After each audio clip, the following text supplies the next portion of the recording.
DCC bank ही शेतकऱ्यांची bank असून तोट्यातील असलेल्या साखर कारखान्यांना कोट्यावधी रुपयांचे कर्ज देणे अत्यंत निषेधार्ह असल्याचा आरोप शेतकरी नेते शशिकांत गुरुजी यांनी केले आहे. गुरुवारी शहरात घेतलेल्या पत्रकार परिषदेत ते बोलत होते. संगम साखर कारखान्यात 27 कोटी रुपयांचे कर्ज मंजूर करण्याचा निर्णय डीसीसी बँकेच्या बैठकीत अध्यक्ष अण्णासाहेब जोल्ले यांनी घेतल्याचा त्यांनी तीव्र शब्दात विरोध केला आहे. त्याचबरोबर बेळगाव शुगर्सनेही 16 कोटी रुपयांच्या कर्जाची मागणी केल्याचे त्यांनी सांगितले. आधीच तोट्यात असलेल्या कारखान्यांना वारंवार कर्ज देणे हे शेतकऱ्यांच्या हिताविरोधात असल्याची टीका त्यांनी केली. शेतकऱ्यांच्या पैशातून चालणाऱ्या बँकेने अशा संस्थांना निधी देणे तात्काळ थांबवावे अशी मागणीही त्यांनी केली. ಇವತ್ತು ಬೆಳಗಾವಿಯ ಸಾಹಿತ್ಯ ಭವನದಲ್ಲಿ ಮಾಧ್ಯಮ ಗೋಷ್ಠಿಯನ್ನು ಕರೆದಿದ್ದು ಡಿಸಿಸಿ ಬ್ಯಾಂಕಿನ ಕುರಿತಾಗಿ ನಿನ್ನೆ ಒಂದು ಮೀಟಿಂಗ್ ಮಾಡಿದ್ರು. ಡಿಸಿಸಿ ಬ್ಯಾಂಕಿನ ಅಧ್ಯಕ್ಷರು ಎಲ್ಲ ಸರ್ವ ಸದಸ್ಯರಾದಿಯಾಗಿ ಸರಿಸುಮಾರು 700 ಕೋಟಿ ರೂಪಾಯಿಗಳನ್ನ ಫ್ಯಾಕ್ಟರಿಗಳಿಗೆ ಲೋನ್ ಕೊಡ್ತೀನಿ ಅಂತಕ್ಕಂಥ ಅಜೆಂಡಾವನ್ನ ನಿನ್ನೆ ಪಾಸ್ ಮಾಡಿದ್ದಾರೆ. ನಮ್ಮ ವಿರೋಧ ಏನಂತಂದ್ರೆ, ನೀವು ಲೋನ್ ಕೊಟ್ಟಿರ್ತಕ್ಕಂಥ ಕಾರ್ಖಾನೆಗಳಿಂದ ಆ ಲೋನನ್ನ ರಿಕವರಿ ಮಾಡೋ ಸಾಮರ್ಥ್ಯ ಇದ್ರೆ ಲೋನ್ ಕೊಡ್ರಿ, ನಮ್ದು ಅಭ್ಯಂತರ ಇಲ್ಲ. ಅವೆಲ್ಲ ಲಾಕೌಟ್ ಆಗಿ ಹಾಳಾಗಿ ಲುಕ್ಸಾನ್ ಆಗಿ ಆಮೇಲೆ NCLTಗೆ ಹೋಗಿ ಟ್ರಿಬ್ಯುನಲ್ಗೆ ಹೋಗಿ ಅರ್ಧಕ್ಕಿಂತ ಅರ್ಧ ಕಡಿಮೆ ತುಂಬತಕ್ಕಂಥ ಯೋಚನೆ ನಾವು ಇಟ್ಕೊಂಡಾರ. ಆ ಕಾರ್ಖಾನೆಗಳಿಗೆ ನೀವು ಕೊಡಬೇಡ್ರಿ. ಕೊಡೋದಾದ್ರೆ ನಮ್ಮದೊಂದು ವಿನಂತಿ ಅದ. ಈಗ ಅಧ್ಯಕ್ಷರಿಗೆ ರೆಸ್ಪಾನ್ಸ್ ಮೂಲಕ ಬಂದಿತ್ತದ, ರೆಫರೆನ್ಸ್ ಮೂಲಕ ನಿಮ್ಮ ಆಸ್ತಿ ಪತ್ರವನ್ನು ಅದಕ್ಕೆ ಹಚ್ಚಿ ಲೋನ್ ಕೊಡ್ರಿ. ಅದ ರೈತರಿಗೆ 40,000 ಕೊಡಕತ್ತೀರಿ. ನಬಾರ್ಡ್ ಗೈಡ್ಲೈನ್ಸ್ ಏನದ 82,600 ಏನೋ ಕೊಡ್ಲಿಕ್ಕೆ ಗೈಡ್ಲೈನ್ಸ್ ಅದ. ರೈತರಿಗೆ ಕೊಡ್ಲಿ ಅಂತಂದಾಗ ಲುಕ್ಸಾನ್ ಆಗ್ತದ ನೀವು ಹೇಳ್ತೀರಿ. ಅದೇ ರೀತಿ ರೈತರಿಗೆ ಹೆಂಗೆ ಲುಕ್ಸಾನ್ ಆಗ್ತದಲ್ಲ, ಫ್ಯಾಕ್ಟ್ರಿ ಕೊಟ್ಟು ಯಾಕೆ ಲುಕ್ಸಾನ್ ಮಾಡ್ಕೊಂತೀರಿ? ನಮ್ಮ DCC ಬ್ಯಾಂಕ್ ಯಾಕೆ ಹಾಳು ಮಾಡ್ತೀರಿ? ನಮ್ಮ ಬ್ಯಾಂಕ್ ಹೆಂಗದ ಅದೇ ರೀತಿಯಾಗಿ ನೀವು ಮುಂದುವರಿಸಬೇಕಂತೇಳಿ ವಿನಂತಿ ಮಾಡ್ಕೊಳ್ತೀವಿ. ಸರ್, ಘಟಪ್ರಭಾ ಆಗಿರ್ಬೋದು, ಮಲಪ್ರಭಾ ಆಗಿರ್ಬೋದು, ಮುಗುಟ್ಕಂಡ್ ಖಾನಾವಳಿ ಇದು ಕಾರ್ಖಾನೆಗಳು, ಸಾಕಷ್ಟು ಕಾರ್ಖಾನೆಗಳು ನೋಡ್ಬೇಕಾರೆ ಎಲ್ಲ ಲುಕ್ಸಾನ್ ಮಾಡ್ಯಾರ. NCLTಗೆ ಹೋಗ್ಯಾರ.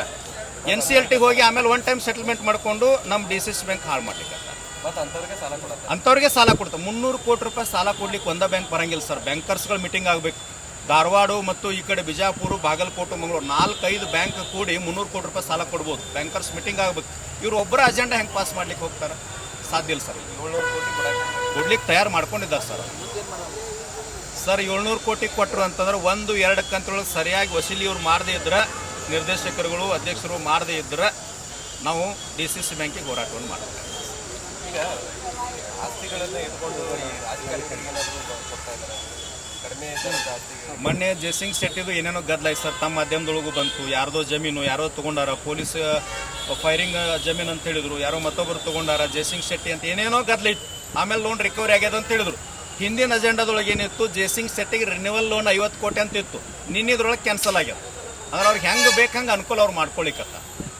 ಮತ್ತು ಇನ್ನೊಂದು ಸರ, ಈಗ ಆಯಾ ತಾಲೂಕಿನೊಳಗೆ ಏನು ವರ್ಕರ್ಸ್ ಅದಾರಲ್ಲ, ಆ ರಾಜಕಾರಣ ಏನೋ ಉದ್ದೇಶ ಇರಬೇಕು. ಅವ್ರನ್ನ ತೆಗೆದು ಬೈಲೊಂಗಲ್ ಹಾಕೋದು, ಈ ಕಡೆ ಅವ್ರನ್ನ ತೆಗೆದು ಖಾನಾಪುರ ಕಡೆ ಹಾಕೋದು, ಖಾನಾಪುರದ ಅತನಿ ಕಾಗವಾಡ ಕಡೆ ಹಾಕೋದು, ಈ ರಾಜಕೀಯ ಉದ್ದೇಶವನ್ನು ಬಿಡಬೇಕು. ಇಲ್ಲೇನದ ರಾಜಕಾರಣ ಮುಗೋದದ. DCC ಬ್ಯಾಂಕ್ ಅದೆಲ್ಲರೂ ಸಮಾನರು, ಇಲ್ಲಿ ಸಮಾನತೆ ಮಾಡ್ಕೊಂಡು ಹೋಗ್ಬೇಕಂತ ಅಷ್ಟೇ ಇತ್ತು. ಸಂಜಯ್ ಪಾಟೀಲ್ ಅವ್ರ ಸರ್ ಡಾಕ್ಯುಮೆಂಟ್ರಿನದ 123 ಕೋಟಿ ರೂಪಾಯಿ ಕೇಳ್ತಾರೆ. ಅಲ್ಲೇನು ಕಲ್ಲಿಲ್ಲ, ಪೂಜಿಲ್ಲ, ಕಾರ್ಖಾನೆ ಇಲ್ಲ, ಡಿಸ್ಟಿಲರಿ ಇಲ್ಲ, ಶುಗರ್ ಇಲ್ಲ, ಏನೂ ಇಲ್ಲ. 123 ಕೋಟಿ ರೂಪಾಯಿ ಅಜೆಂಡಾ ಬಂದದ. ಅರ್ಜಿ ಬಂದ್ಬಿಟ್ಟದ ಈಗಾಗಲೇ. ಅದಕ್ಕೆ ಇವ್ರು 6 ಎಕರೆ ಸರ್, 6 ಎಕರೆಗೆ 123 ಕೋಟಿ. ನಮ್ಗೆ 1 ಎಕರೆಗೆ 40,000 ರೂಪಾಯಿ ರೈತರು ಕೊಡಾಕ ಅಣ್ಣಾಸಾಹೇಬ್ ಜೊಲ್ಲೆ ಅವರು DCC ಬ್ಯಾಂಕ್ ಲುಕ್ಸಾನ. ಇವರು ಆಧಾರದ ಮ್ಯಾಗ ಅಂದ್ರೆ ಏನಿಲ್ಲ ಸರಿ, ಅಲ್ಲಿ ಕೊಡೋದು 100 ಕೋಟಿಗೆ 4 ಕೋಟಿ ರೂಪಾಯಿ ಕಮಿಷನ್ ಏನೋದ DCC ಬ್ಯಾಂಕಿಗೆ. ಆ 4 ಅಂದ್ರೆ 4-28 ಹಿಂಗೆಲ್ಲ ಕಮಿಷನ್ ಬರ್ತದ, ಲಾಭ ಅದ. ದೊಡ್ಡವ್ರಿಗೆ ಕೊಟ್ಟರೆ ಅಲ್ಲಿ ಲಾಭ ಇರಬೇಕು, ಅದಕ್ಕೆ ಕೊಡ್ಲಿಕ್ಕತ್ತಾರ. ಅದ ರೈತರಿಗೆ ಲೋನ್ ಕೊಡಂದಾಗ 40,000 ರೂಪಾಯಿ ಲುಕ್ಸಾನ್ ಆಗ್ತಂತ ಓಪನ್ ಆಗಿ ಹೇಳ್ತಾರೆ. ನಬಾರ್ಡ್ ಗೈಡ್ಲೈನ್ಸ್ ಅದ 82,000 ಸರಿ ಸುಮಾರು ಕೊಡ್ಬೋದು ಅಂತೇಳಿ ನಾನು ಹೇಳ್ತೀನಿ. ಈ 700 ಕೋಟಿ ರೂಪಾಯಿ ಏನು ಕೊಡಕತ್ತೀರಲ್ಲ ಅಷ್ಟ ರೈತರಿಗೆ ಕೊಟ್ಬಿಟ್ಟು. ರೈತರ ಬ್ಯಾಂಕ್ ಸರ್. ಹಾಂ, ಅದು ರಾಜಕಾರಣ. ಅಲ್ಲಿ ರಾಯಬಾಗ್ ತಾಲೂಕಿನೊಳಗೆ ಮಣ್ಣು ಒಂದು 20 ಪೇಪರ್ ಕೊಟ್ಟಿದ್ರು, ಡೆಲಿಗೇಟ್ ಪೇಪರ್ ಕೊಟ್ಟಿಲ್ಲ ಅಂತ ಅದಕ್ಕಾಗಿ ಅವ್ರು ಲೋನ್ ಹಾಕ್ತಾ ಇದ್ದಾರೆ. ಇದು ರಾಜಕಾರಣ. ನಿಪ್ಪಾಣಿ ಒಳಗೆ ಹಂಗಾಗ್ಯದ, ಅತನಿ ಒಳಗೆ ಹಂಗಾಗ್ಲಿಕ್ಕತ್ತ. ನೀವು DCC ಬ್ಯಾಂಕಿನ ಅಧ್ಯಕ್ಷರು, ಒಂದು ಪಕ್ಷದ ಅಧ್ಯಕ್ಷರಲ್ಲ, ನಮ್ಮ ರೈತರ ಅಧ್ಯಕ್ಷರು, ಎಲ್ಲರಿಗೂ ಸರಿ ಸಮಾನಾಗಿ ಲೋನ್ ಕೊಡ್ರಿ.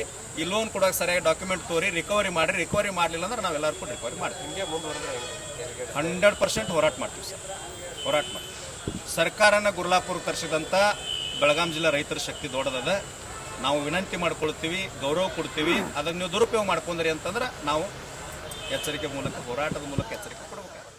यावेळी चन्नप्पा पुजारी यांनी 297 कोटीच्या कर्ज निर्णयावर आणि माजी आमदार संजय पाटील यांना दिलेल्या 123 कोटी कर्जावर तीव्र आक्षेप घेतला. तोट्यातील साखर कारखान्यांना कर्ज देऊ नये, राजकारण करून डीसीसी बँक बिघडू नका, असे त्यांनी स्पष्टपणे सांगितले आहे. तसेच शेतकऱ्यांना कर्ज देण्याऐवजी अशा निर्णयामुळे शेतकऱ्यांची फसवणूक होत असल्याचा आरोप करत आंदोलनाचा इशाराही त्यांनी दिला. ಏನು ಇವತ್ತು ನಾವು ಪ್ರೆಸ್ಮೆಂಟನ್ನು ಮಾಡಲು ಕಾರಣ ಏನಪ್ಪ ಅಂದ್ರೆ DCC ಬ್ಯಾಂಕ್ದಿಂದ 700 ಕೋಟಿ ರೂಪಾಯಿ ಸಾಲವನ್ನು ಕಾರ್ಖಾನೆಯವರಿಗೆ ಇಂಡಸ್ಟ್ರಿ ಅವರಿಗೆ ಭಾಳಷ್ಟು ಇವ್ರಿಗೆ ಕೊಡತ್ತಾರೋ. ನಾವು 5 ಲಕ್ಷ ಮಂದಿ ಬೆಳಗಾವಿ ಜಿಲ್ಲೆ ಒಳಗೆ ರೈತರು ಶೇರ್ ಹೋಲ್ಡರ್ಸೋದು.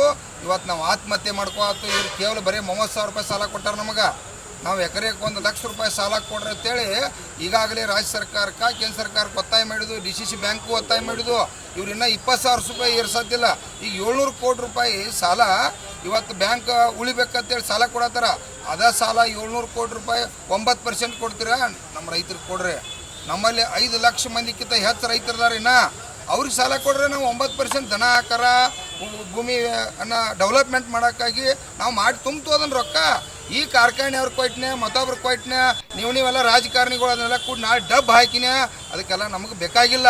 ನಾವು 5 ಲಕ್ಷ ಮಂದಿ ಜನ ನಿಮ್ಗೆ ಓಟ್ ಹಾಕಿ ಏನಂತೇಳಿ ಕಳಿಸಿದ್ದು, ರೈತರ ಬ್ಯಾಂಕ DCC ಬ್ಯಾಂಕ್ ಅಂತೇಳಿ ಅಧಿಕಾರಕ್ಕೆ ಬಂದಿರಿ. ಮೊದಲು ರೈತರಿಗೆ ಆ 700 ಕೋಟಿ ರೂಪಾಯಿ ನೀವು ಯಾರಿಗೂ ಕಾರ್ಖಾನೆಯವ್ರಿಗೆ ಕೊಡ್ತಕ್ಕದ್ದಲ್ಲ. ಆ 700 ಕೋಟಿ ರೂಪಾಯಿ ಕಡ್ಡಾಯವಾಗಿ ಎಲ್ಲ ಹಳ್ಳಿ ಒಳಗೆ ಸಾಲ ಕೊಡ್ರಿ, ಮಾಂಡಿಗೇಜ್ ಮಾಡ್ಕೋತೀರಾ, ಪೂಜೆ ಏರ್ಸ್ಕೋತೀರಾ, ನಾವೆಲ್ಲದಕ್ಕೂ ಸಿದ್ಧದು. ದಯವಿಟ್ಟು ಆ ಸಾಲ ಏನಾದರೂ ಕೊಟ್ರಪ್ಪ ಅಂದ್ರೆ ನಿಮ್ಮ ವಿರುದ್ಧ ಕೋರ್ಟಿಗೂ ಹೋಗೋರ, ವಿರುದ್ಧ ಬ್ಯಾಂಕಿನ ವಿರುದ್ಧ ಹೋರಾಟ ಮಾಡೋರ, ಏನು ಅಣ್ಣಾ ಸಾಹೇಬ್ ಜೊಲ್ಲೆ ವಿರುದ್ಧ ಕೂಡ ಹೋರಾಟ ಮಾಡಬೇಕಂತೇಳಿ ಎಚ್ಚರಿಕೆ ಕೊಡ್ತಾ ಇದ್ದೀವಿ.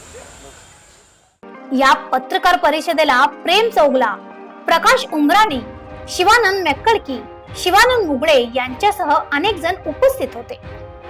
अशा आणखीन अपडेटसाठी फॉलो करा व्हॉइस ऑफ फेनोग्रामला.